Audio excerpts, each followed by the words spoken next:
जय Hind and hello guys, स्वागत है आपका आपके अपने YouTube चैनल ज्ञानदेह होस्ट में। और इस वीडियो में मैं आपको बताने वाला हूं Rajasthan REET mains 2025-2026 online form के बारे में कि कैसे आपको 7,759 पोस्ट का फॉर्म फिलअप करना है। गाइस, ये वैकेंसी आपकी लेवल फर्स्ट और लेवल 2 दोनों पर निकाली गई है। इस वीडियो के अंदर आपको बहुत ही अच्छे से बताया जाएगा कि लेवल फर्स्ट पर कितनी वैकेंसी है और अप्लाई करने के लिए क्या क्वालिफिकेशन चाहिए, लेवल 2 पर कितनी वैकेंसी, क्या क्वालिफिकेशन चाहिए और कैसे आपको एसएसओ की वेबसाइट के माध्यम से ओटीआर करते हुए अपना फॉर्म फाइनल सबमिट करना है। इसके बारे में संपूर्ण जानकारी वीडियो में दी जाएगी, तो वीडियो को आपको पूरा देखना है। चलिए शुरू करते हैं। अगर आपने अभी तक वीडियो को लाइक शेयर नहीं किया हो तो कर दे और चैनल को सब्सक्राइब करके बेल आइकन ऑन कर लेना। फिर जो लिंक वीडियो को डिस्क्रिप्शन में दिया है आप ओपन करेंगे, आपको जानने को मिलेगा कि भर्ती 7,759 पोस्ट पर निकाली है। और गाइस, फॉर्म आप लोग इसके 7 नवंबर से लेकर के 6 दिसंबर 2025 तक भर पाएंगे। फिर आप यहाँ पर जानेंगे कि लेवल फर्स्ट पर कितनी वैकेंसी है और लेवल 2 पर कितनी है। आपको यहाँ पर सब्जेक्ट वाइज बहुत ही अच्छे से बताया है, जैसे कि primary school teacher general class 1 to 5, advertisement number 8/2025। इसमें 5,449 वैकेंसी है। अप्लाई करने के लिए आपके पास इनमें से कोई एक क्वालिफिकेशन होनी चाहिए जो यहाँ पर आपको दी गई है। फिर इसी प्रकार से आप यहाँ पर जो आपकी primary school teacher Sanskrit subject की वैकेंसी है उसमें देख सकते हैं कि कितनी पोस्ट है और क्या क्वालिफिकेशन चाहिए, और बाकी जो सब्जेक्ट है वो भी आप यहाँ पर अच्छे से देख सकते हैं। साथ ही आपका रीट एग्जाम पास भी होना चाहिए, तभी आप इसमें फुल्ली एलिजिबल हो पाएंगे अप्लाई करने के लिए। अगर आपने रीट एग्जाम पास नहीं किया और आपके पास बाकी की क्वालिफिकेशन है तो आप इसमें अप्लाई करने के लिए एलिजिबल नहीं है, क्योंकि साथ में रीट एग्जाम पास भी आपका होना जरूरी है। आप एज लिमिट देखेंगे 18 से 40 साल के बीच रखी गई है और फीस की इन्फॉर्मेशन भी यहाँ पर आपको दी गई है। मैं आपको बता दूं कि अगर आपने एसएसओ की वेबसाइट के ऊपर ओटीआर कर ली है और अपनी फीस पे कर दी है तो उसके बाद में आपको बार बार फीस पे करने की आवश्यकता नहीं पड़ती। आप बाकी के फॉर्म एक ही फीस में फिल कर पाते हैं। अब आपने यहाँ पर पूरी एलिजिबिलिटी की इन्फॉर्मेशन जान ली है। आप यहाँ पर ऑफिशियल नोटिफिकेशन से और भी डिटेल में देख सकते हैं कि किस सब्जेक्ट में कितनी वैकेंसी निकाली गई है, अप्लाई करने के लिए क्या क्वालिफिकेशन चाहिए। पूरी की पूरी जानकारी आपको यहाँ पर डिटेल्ड में हिंदी लैंग्वेज के अंदर दी गई है। तो आप यहाँ से एक बार नोटिफिकेशन भी चेक कर लेना और जो भी आपके सवाल डाउट है उसको क्लियर कर लेना। दोनों के यहाँ पर ऑफिशियल नोटिफिकेशन आपके सामने है और आप इनको खुद से भी डाउनलोड कर सकते हैं इंपॉर्टेंट लिंक के सेक्शन में आकर के, लेवल फर्स्ट और लेवल 2 के रूप में। अब आपने जैसे ही इन्फॉर्मेशन जान ली हो, चेक कर ली और आप इसमें एलिजिबल है और आपका इंटरेस्ट है फॉर्म भरने का, तो आप इंपॉर्टेंट लिंक के सेक्शन में आएंगे और अप्लाई ऑनलाइन लिंक ओपन करेंगे। देन आपके सामने यहाँ पर एसएसओ का इंटरफेस आ जाएगा। मैं आपको बता दूं कि अगर आपने इस वेबसाइट का इस्तेमाल करके पिछले 4-5 साल के अंदर कोई भी फॉर्म भरा है तो आपका अकाउंट बना हुआ होगा। आपको यहाँ पर दोबारा से रजिस्ट्रेशन करने की आवश्यकता नहीं है। आप उसी डिटेल से लॉगिन करेंगे जिसमें कि आपको आपकी एसएसओ आईडी या फिर यूजर नेम यहाँ पर एंटर करना है एंड जो आपने पासवर्ड बनाया था वो डालना है। बट गाइस, अगर आप आपका पासवर्ड भूल चुके हैं तो आप यहाँ पर I forgot my password click here, इसके सामने क्लिक हियर पर क्लिक करेंगे एंड देन जो आपकी एसएसओ आईडी है वो यहाँ पर डालेंगे। जो मोबाइल नंबर या फिर ईमेल आईडी आपने रजिस्टर की थी वो डालेंगे, ये कैप्चा कोड फिल करेंगे एंड देन सबमिट के ऊपर आप जैसे ही क्लिक करेंगे तो आपको मैसेज के माध्यम से आपका जो पासवर्ड है वो सेंड कर दिया जाएगा। अगर आप आपकी एसएसओ आईडी भूले हैं तो आपको यहाँ पर उसको भी रिसेट करने का ऑप्शन दिया है। पर गाइज, अगर आप यहाँ पर पहली बार इस वेबसाइट का इस्तेमाल करके कोई फॉर्म भर रहे हैं तो आपको रजिस्ट्रेशन करना होगा। इसके लिए आप यहाँ पर रजिस्ट्रेशन के ऊपर क्लिक करेंगे। फिर आपको यहाँ पर सेलेक्ट करना है कि आप इनमें से किस माध्यम से लॉगिन होना चाहते हैं। तो यहाँ पर आपको जन आधार का भी ऑप्शन दिया है और गूगल का भी ऑप्शन है, तो आप यहाँ पर गूगल सेलेक्ट कर लीजिएगा। गूगल सेलेक्ट करने के बाद में आपको आपकी ईमेल आईडी का यहाँ पर इस्तेमाल करना है। कोई भी ईमेल आईडी आप यहाँ पर डालिए एंड देन नेक्स्ट के ऊपर क्लिक कीजिए। अब गाइस, यहाँ पर आपके सामने कुछ ऐसा इंटरफेस आएगा। जैसे ही आप अपनी ईमेल आईडी एंड उसका पासवर्ड डाल करके लॉगिन कर लेंगे, अब आपको यहाँ पर आपकी एसएसओ आईडी बना लेनी है। आप अपनी ईमेल आईडी के अकॉर्डिंग जो एसएसओ आईडी फैच की गई है, अगर यही रखना चाहते तो ये भी रख सकते हैं। अगर आपको इसमें कोई बदलाव करना है तो वो भी आप कर सकते हैं। फिर आपको एक पासवर्ड बनाना है नया, और आपका एक पासवर्ड कैसा होगा वो आप देख लीजिए। पासवर्ड के अंदर इंग्लिश का कैपिटल लेटर कम से कम एक, स्मॉल लेटर कम से कम एक, ज्यादा कितने भी हो सकते हैं, स्पेशल कैरेक्टर और साथ ही डिजिट का आपको इस्तेमाल करना है। तो कुछ इस तरह का पासवर्ड बनाने के बाद में उसको दोबारा डालेंगे, वेरीफाई कर देंगे, अपना मोबाइल नंबर डालेंगे जो कि आप रजिस्टर करना चाहते हैं और यहाँ पर ईमेल आपकी ऑलरेडी दी गई है।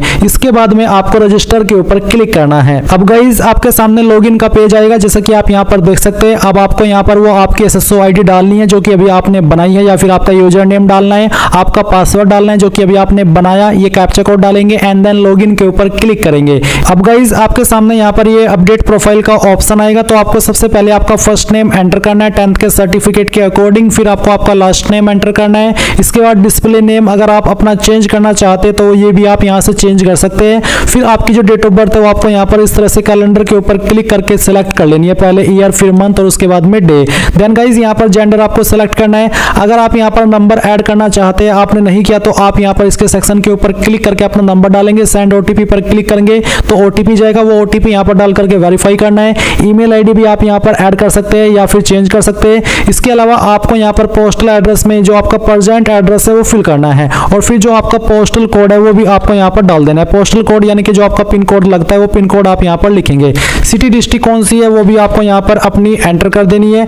एंड इसके बाद में गाइस आपकी जो स्टेट है वो भी आपको यहाँ पर सेलेक्ट कर लेनी है। फिर अगर आपकी बहामासा आईडी है तो वो आप यहाँ पर डाल देंगे, अगर नहीं है तो आप इसको ऐसे ही छोड़ दें। जन आधार आईडी है तो वो यहाँ पर डाल देंगे, एडिट के ऊपर क्लिक करके, नहीं तो आप इसको ऐसे ही छोड़ देंगे। एंड उसके बाद में अगर आपका आधार आईडी है तो आप यहाँ पर डालेंगे, कोई ओल्ड एसएसओ आईडी है तो आप यहाँ पर दे देंगे। एंड उसके बाद में इन सभी जानकारी को चेक करते हुए आप अपडेट के ऊपर क्लिक करेंगे। गाइज जैसे ही आप आपकी प्रोफाइल की इंफॉर्मेशन फिल कर लेंगे या फिर उसको अपडेट कर लेंगे तो आप यहाँ पर जो रिसेंट ऐप्स है जो कि एसएसओ के सभी सुविधा है वो यहाँ पर आपको देखने को मिलेंगे। आपको क्या करना है, आपको यहाँ पर इसमें सर्च कर लेना है, क्विक सर्च के अंदर REC। जब आप इतना लिखेंगे तो आपको यहाँ पर रिक्रूटमेंट पोर्टल देखने को मिलेगा। तो आप ये जो रिक्रूटमेंट पोर्टल देख पा रहे हैं आप इसके ऊपर क्लिक करेंगे। इसके ऊपर क्लिक करने के बाद आपके सामने कुछ ऐसा इंटरफेस आएगा। गाइज यहाँ पर अभी रिसेंटली जो एसएसओ की वेबसाइट है उसने ये अपडेट लॉन्च किया है जहाँ पर आपको आपकी OTR की eKYC करने को बोला है। अगर आप यहाँ पर क्लिक हियर के ऊपर क्लिक करेंगे तो आपके सामने इसका नोटिस आ जाएगा, जिस नोटिस के अंदर आपको यहाँ पर बोला है कि बहुत सारे कैंडिडेट फ्रॉड इन्फॉर्मेशन दे देते हैं, बहुत सारे कैंडिडेट यहाँ पर सेम इन्फॉर्मेशन को बार बार दे देते हैं, या फिर जैसे कि आपने कोई इन्फॉर्मेशन भरी, सेम कैंडिडेट ने वही इन्फॉर्मेशन दोबारा भर दी, तो ऐसे में यहाँ पर डुप्लीकेशन हो जाता है, एप्लीकेशंस का ऑथेंटिकेशन हो जाता है कैंडिडेट का। तो इस तरह कोई जो चीज़ें हैं उनको रोकने के लिए ये eKYC को लॉन्च किया है। तो अब आप क्या करेंगे, आप यहाँ से ओके कर दीजिएगा। अगर आप पहले से OTR करके रखे हैं तो आपके सामने ये वाला इंटरफेस आएगा। अब आप यहाँ पर ओके करिएगा, क्योंकि मेरा पहले से ही इसमें OTR होकर के रखा है तो मेरे सामने कुछ ऐसा इंटरफेस आया जहाँ पर गाइज आपको इसमें फर्स्ट स्टेप देखने को मिलेगा बेसिक डिटेल्स का। तो जब आप बेसिक डिटेल्स अपनी देखेंगे जो कि आपने इसमें भरी थी, जो कि मैं आपको यहाँ पर दिखा देता हूँ, मेरे सामने बेसिक डिटेल्स का ऑप्शन आ चुका है। यहाँ पर पूछे are you Rajasthan government employee, अगर है तो यस, नहीं तो आप नो करेंगे। अगर आप यस है तो फिर आपको यहाँ पर राजस्थान गवर्नमेंट एम्प्लॉय नंबर देना होगा और फिर फैच के ऊपर क्लिक करके उस जानकारी को फैच करना होगा। अगर आप नहीं है तो आप नो करेंगे। फिर यहाँ पर KYC आप किसके माध्यम से करना चाहते हैं, जन आधार या फिर आधार। तो मैं यहाँ पर आधार सेलेक्ट कर लेता हूँ। अगर आप आधार सेलेक्ट करें तो फिर आपको आधार नंबर यहाँ पर डालना है और फिर वेरीफाई के ऊपर क्लिक करना है। इसके बाद आपके सामने इस तरह का इंटरफेस आएगा, डिक्लेरेशन। आप यहाँ पर टिक करिएगा और टिक करने के बाद में आप अप्लाई के ऊपर क्लिक करिएगा। अप्लाई के ऊपर क्लिक करने के बाद में यहाँ पर इस तरह से आपके सामने आएगा। अब आप यहाँ पर इनके ऊपर टिक कर दीजिए और इसके ऊपर टिक करने के बाद में have you generated TOTP in M Aadhaar mobile app, तो आप यहाँ पर यस करिए अगर आपने TOTP इसमें जनरेट किया हुआ है। और नीचे अगर आप यहाँ पर नो कर देते तो आता है कि मेरे पास पहले से एक वैध आधार OTP TOTP है। अगर है तो आप कर दें, नहीं तो आपको यहाँ पर ये सेकंड वाला ऑप्शन टिक नहीं करना है, आपको सिर्फ पहले वाला ही टिक करना है और उसके बाद में OTP भेजे इसके ऊपर क्लिक करना है।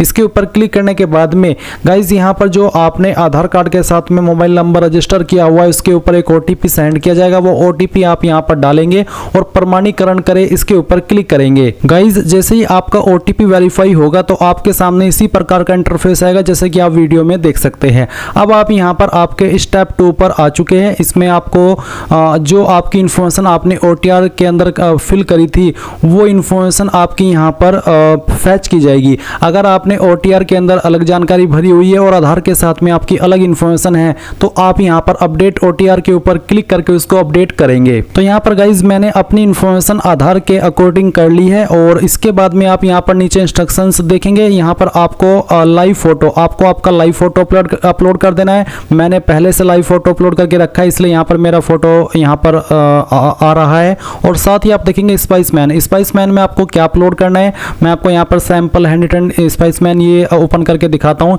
ये आपका सैंपल है, आपको उसको क्या करना है, डाउनलोड कर लेना है। और डाउनलोड करने के बाद में आपको प्रिंट करना है और प्रिंट करने के बाद में आपको यहाँ पर जो हिंदी प्रारूप है ये आपको यहाँ पर हिंदी में लिखना है। और जहाँ पर ये लिखा है मैं आवेदक का नाम में आपको आपका नाम लिखना है जो आपने फॉर्म के अंदर भरा है या फिर आप इसमें OTR के अंदर भरे हो। फिर पिता का नाम और जो आपका डेट ऑफ बर्थ है वो आप लिखेंगे। फिर उसके बाद में जो लाइन लाइन से हिंदी वाली है, सेम लाइन आप यहाँ पर हिंदी में रिटर्न कर देंगे और यहाँ पर आप आपके सिग्नेचर कर देंगे। फिर सेम इन्फॉर्मेशन आपको इंग्लिश के अंदर रिटर्न करनी है अपने हैंड से, और जहाँ पर आपको नाम लिखने को बोला है वहाँ पर नाम लिखना है, और फादर नेम की जगह पर फादर नेम और डेट ऑफ बर्थ यहाँ पर भी लिखना है और फिर यहाँ पर भी लिखना है। उसके बाद सिग्नेचर करने हैं। यहाँ पर आपको आपकी SSO ID लिखनी है, आपका OTR नंबर लिखना है और जो आपका परमानेंट एड्रेस है वो भी यहाँ पर लिख देना है। उसके बाद आप इस फाइल को स्कैन करेंगे और फिर आप यहाँ पर इसको अपलोड कर देंगे हैंड रिटन स्पाइसमैन के अंदर, जिसका फॉर्मेट PDF का रखा है और साइज 550 KB से 200 KB के बीच में रहना चाहिए।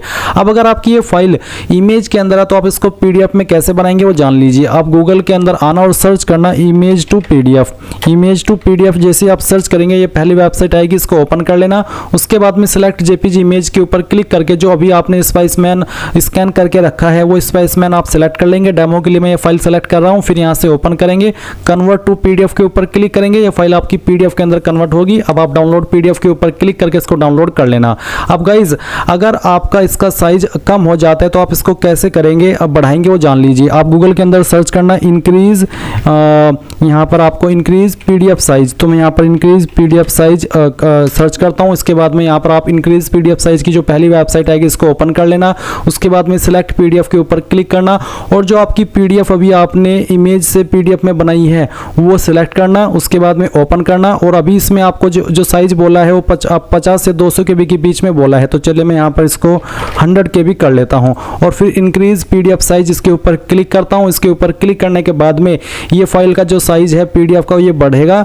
जो आपने साइज अपनी मर्जी से यहाँ पर बनाया उस साइज में, तो आपको थोड़ा सा प्रोसेस होने देना है। मैं डाउनलोड के ऊपर क्लिक कर लेता हूँ क्योंकि ये हो चुकी है प्रोसेस।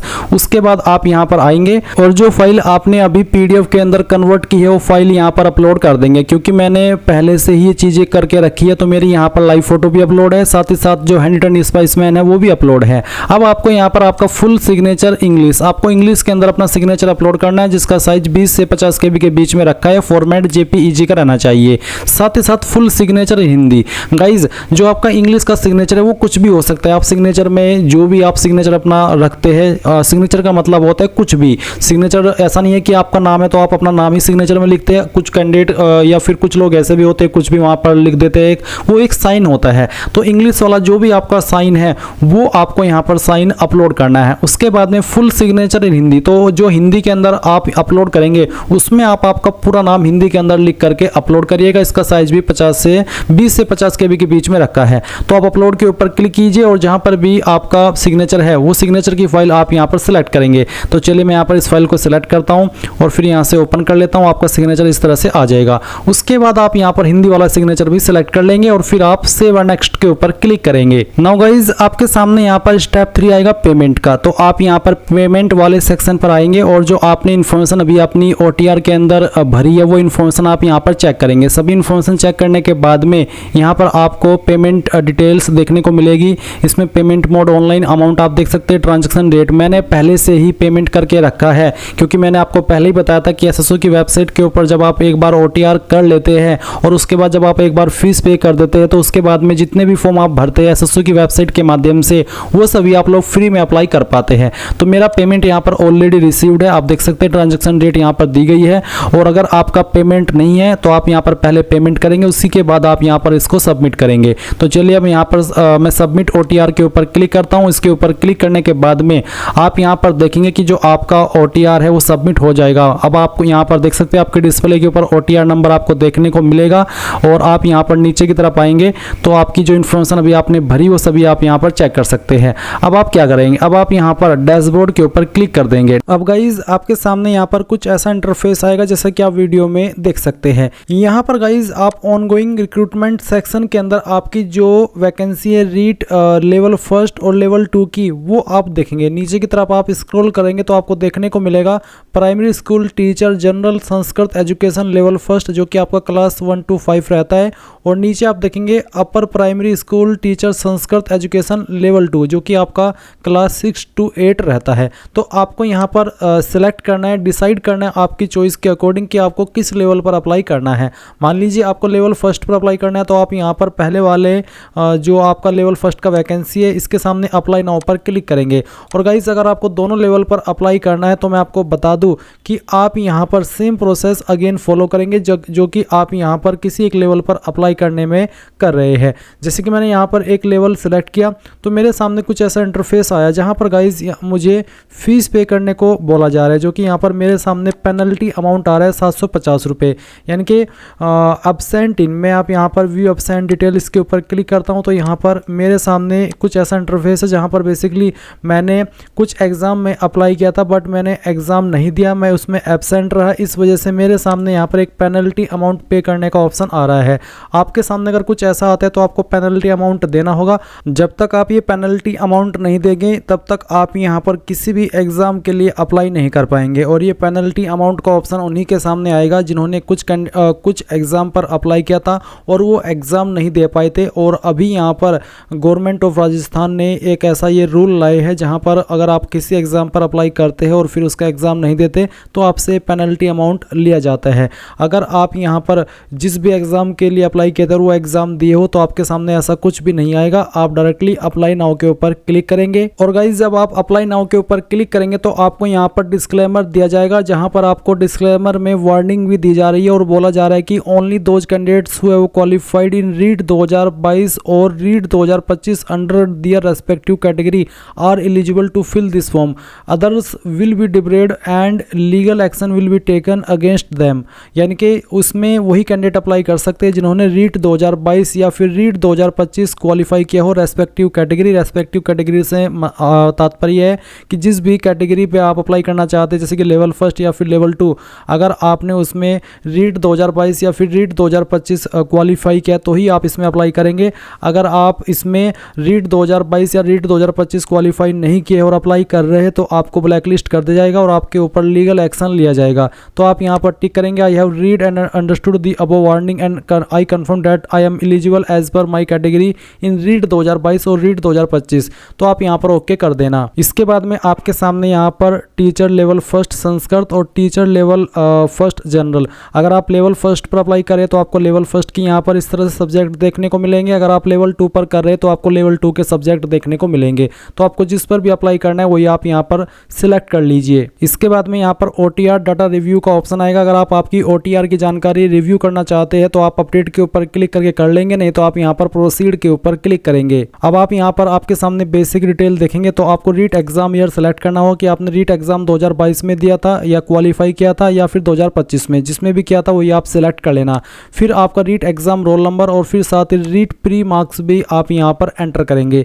इसके बाद आप आपकी माताजी का नाम यहाँ पर डालेंगे। फिर यहाँ पर आएगी आपकी कास्ट कैटेगरी, तो आपको आपकी कास्ट कैटेगरी देखने को मिलेगी और साथ ही स्पेशली एबल्ड कैटेगरी, अगर आपकी इनमें से कोई विकलांग वाली कैटेगरी है तो सिलेक्ट कर लेना, नहीं तो आप नॉट एप्लीकेबल के ऊपर क्लिक करेंगे अगर आप विकलांग नहीं है। उसके बाद में यहाँ पर आपका रिलीजन क्या है वो आपको यहाँ पर सिलेक्ट कर लेना है, जो भी आपका रिलीजन है वो आप सिलेक्ट कर लेंगे। मैरिटल स्टेटस आपका क्या है वो आप यहाँ पर सिलेक्ट करेंगे। फिर गाइज अगर आपका मैरिटल स्टेटस अनमैरिड के अलावा कोई अन्य है तो आपको यहाँ पर 1/6/2002 से पहले और 1/6/2002 के बाद के जो बच्चों की संख्या वो देनी होगी। अगर आप अनमैरिड है तो आप इसमें तीनों में 00 लिख देना। फिर आपका व्हाट्सअप का मोबाइल नंबर। इसके बाद में आप यहाँ पर देखेंगे अप्लाइंग फॉर, तो आपसे सवाल पूछेगी क्या आप राजस्थान के अनुसूचित क्षेत्र से संबंधित है, अगर है तो यस, नहीं तो आप नो करेंगे। इसका आंसर भी आप ऑलरेडी कर चुके हैं क्योंकि ये OTR के समय आप जानकारी भर देते हैं।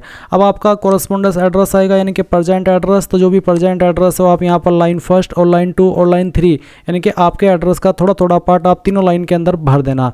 फिर आपकी जो स्टेट है वो आप यहाँ पर सिलेक्ट कर लेंगे, जो भी आपकी स्टेट है, और स्टेट सेलेक्ट करने के बाद में आप यहाँ पर देखेंगे जिला, तो आपकी जो जिला है वो सिलेक्ट कर लेना। फिर आपके शहर या फिर जो आपके गांव है उसका नाम आप यहाँ पर देंगे, अपना पिन कोड डालेंगे और जो आपने इस सेक्शन के अंदर जानकारी भरी है वो सभी चेक करके नेक्स्ट के ऊपर क्लिक करेंगे। अब आपके सामने यहाँ पर पर्सनल डिटेल आएगी जहाँ पर आपको नेशनलिटी सेलेक्ट कर लेनी है, इसमें आप इंडियन सेलेक्ट कर लेंगे। फिर आपका जो होम स्टेट है वो आपको सिलेक्ट करना होगा। होम स्टेट मीन्स आपका गृह राज्य है, जो आपका परमानेंट स्टेट है वो आपको यहाँ पर सिलेक्ट कर लेना है।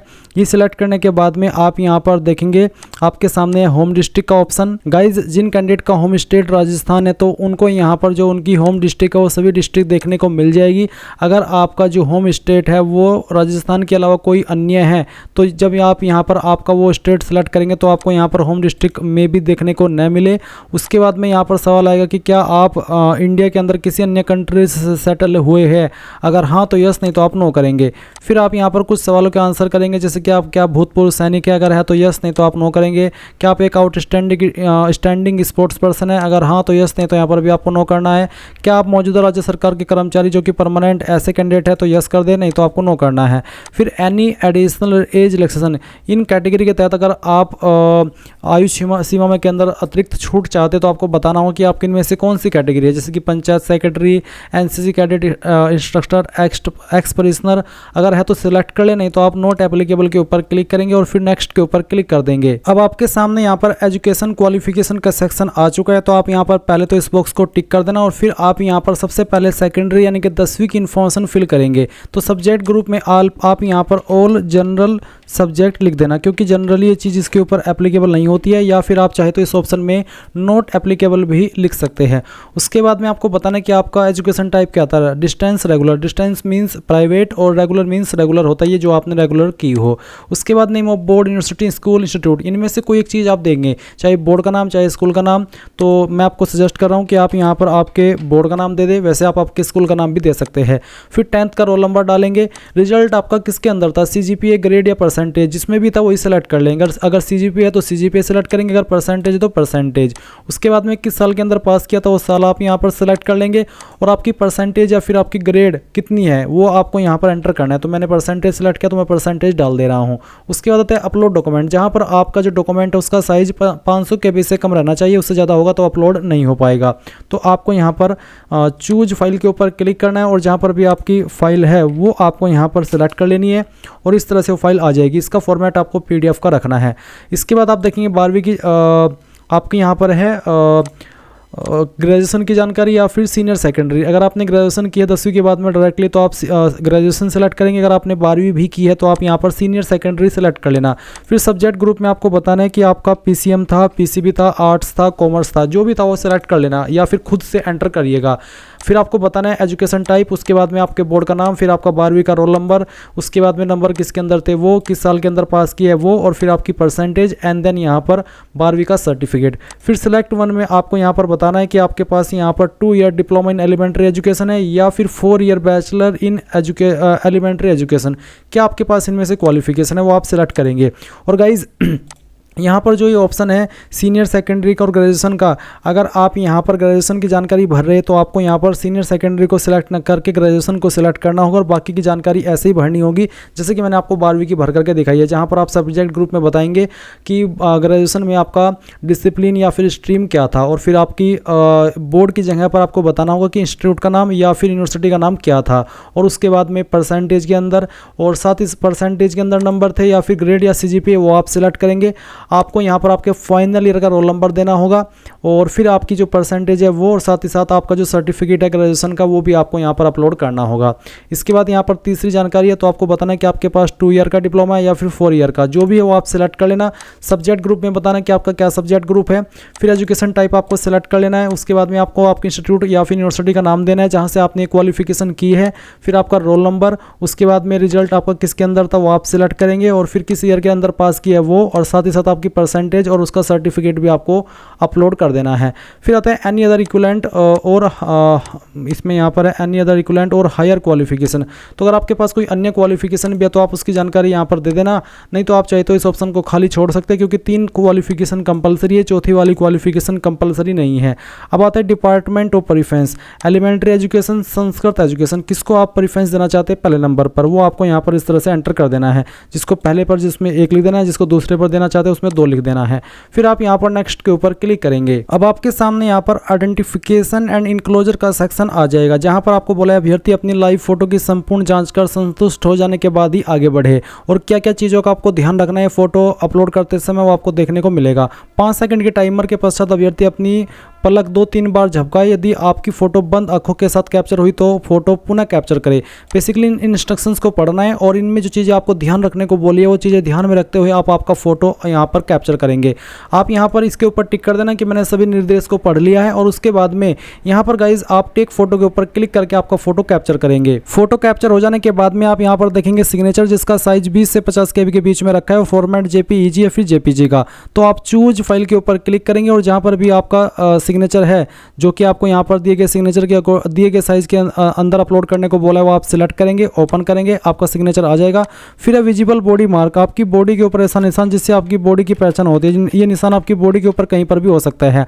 आप इस निशान के बारे में लिखना और फिर नेक्स्ट के ऊपर क्लिक कर देना है। नाउ आपके सामने प्रेफरेंसेस का ऑप्शन आएगा, तो आपको यहाँ पर इसमें सेलेक्ट कर लेना है कि आप किसको प्रेफरेंस देना चाहते हैं। जैसे कि मैंने यहाँ पर पहली प्रेफरेंस इसको दे दी है, फिर इसको।